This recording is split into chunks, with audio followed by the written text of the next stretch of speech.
Hello, everybody, and welcome to another Blog Talk Radio program. This one's called Eternal Connection.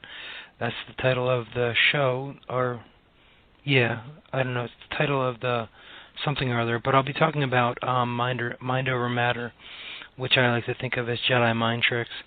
Anyway, I want to start the show off with a quote by Albert Einstein, which says, "Everyone who is seriously interested in the pursuit of science becomes convinced that a spirit is manifest in the laws of the universe, a spirit vastly superior to man, and one in the face of which our modest powers must seem humble." So let's discuss this a little bit, shall we?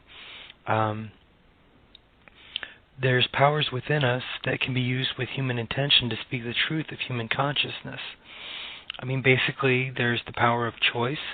There's the power of letting go of choices and to be led by something greater than that. Now, this is a matter of faith and believing in the unseen, but basically, if you think of any kind of great endeavor or achievement, it usually wasn't done by planning it out. There was probably some sort of supernatural, divine plan in the background and or working through what is created as an experience or some sort of other way of saying that happened or can happen. If you think about the cell receptors and the language of the subatomic particles within the body, within the stars and the galaxy, they're kind of invisible and secret. The field of the most basic fabric of reality, of course, is how everything is woven together.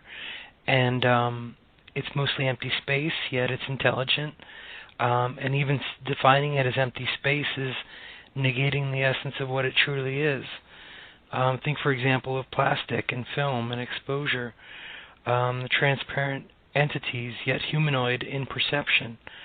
I was thinking earlier about putting glasses on to see better, but is that objective, to see the objects in the room better, or is it subjective that there's something in front of my eyes that are connected to my brain, which is mostly 99.9% subatomic particles made up of? This could be thought as mysticism if we get back into the idea of Jedi, ideas of Star Wars. Beings of light to inspire radiation and subtle energies, the four fundamental forces and the layers of the biosuit.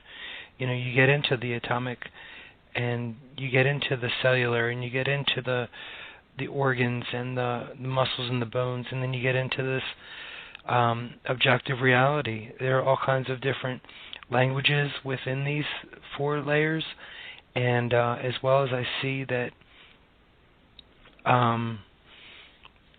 there's different ways to view things based on a subjective or objective view. To interact with the dimensions, I see them as part of our reality, affecting things at a distance, teleportation, sci-fi, or production in this experience. So let's see here. Basically, there is no matter to manipulate. That's what makes it manipulative matter. It's a matter in manipulation, sort of, but it's kind of true to what I'm saying. The particles of the universe move very rapidly. Now, there is the Planck scale, like I mentioned earlier, could be thought of as the zero-point field, also known as. The particles only see the direction it is traveling at the speed of light. So basically, I'm just throwing these ideas out there, seeing what comes up. I'm planting a bunch of seeds. I'm adding parts and pieces to a puzzle, and if you see anything or you're learning anything, or if this in some way helps you to get a new view on something, then that's great. So the particles only see the direction it is traveling at when it's moving at the speed of light. The primary interaction is a moment later. The only stable solution is an orbit, which basically is repetitive motion, circular motion, of course.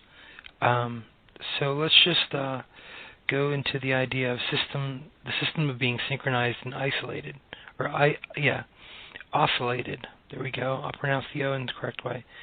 The system of being synchronized and oscillated basically has to do with movement, but within that movement, it's kind of like a dance.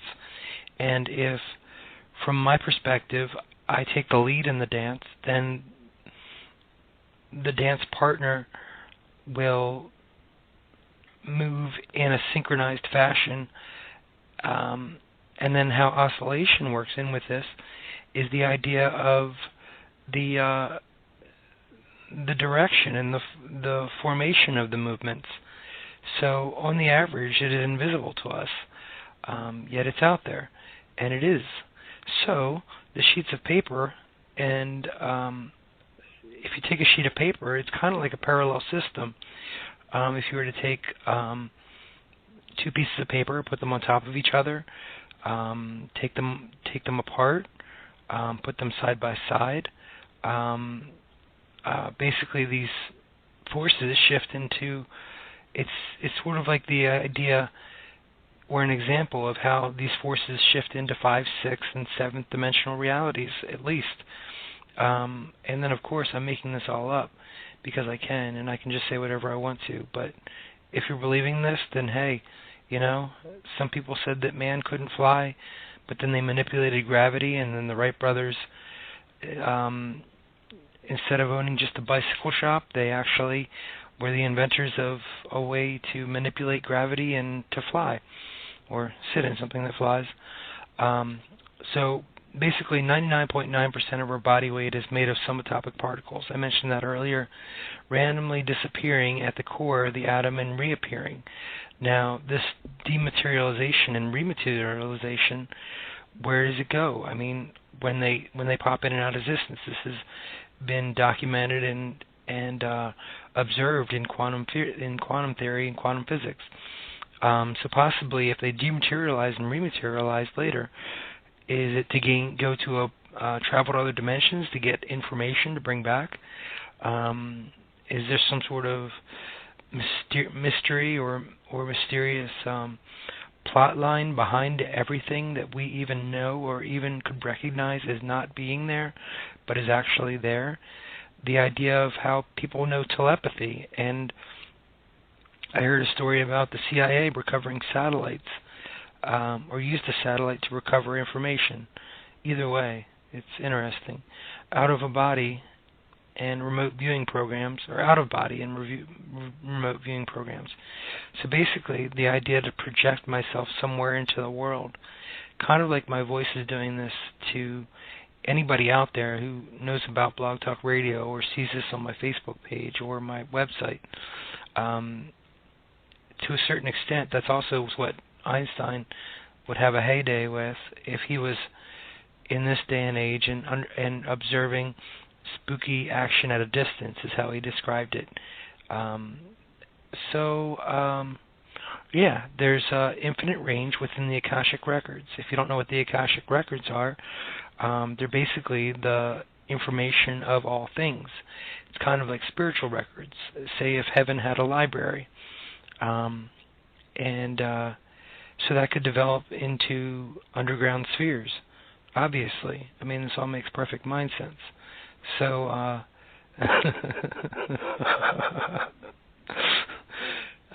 so Jedi mind tricks only work on the weak-minded.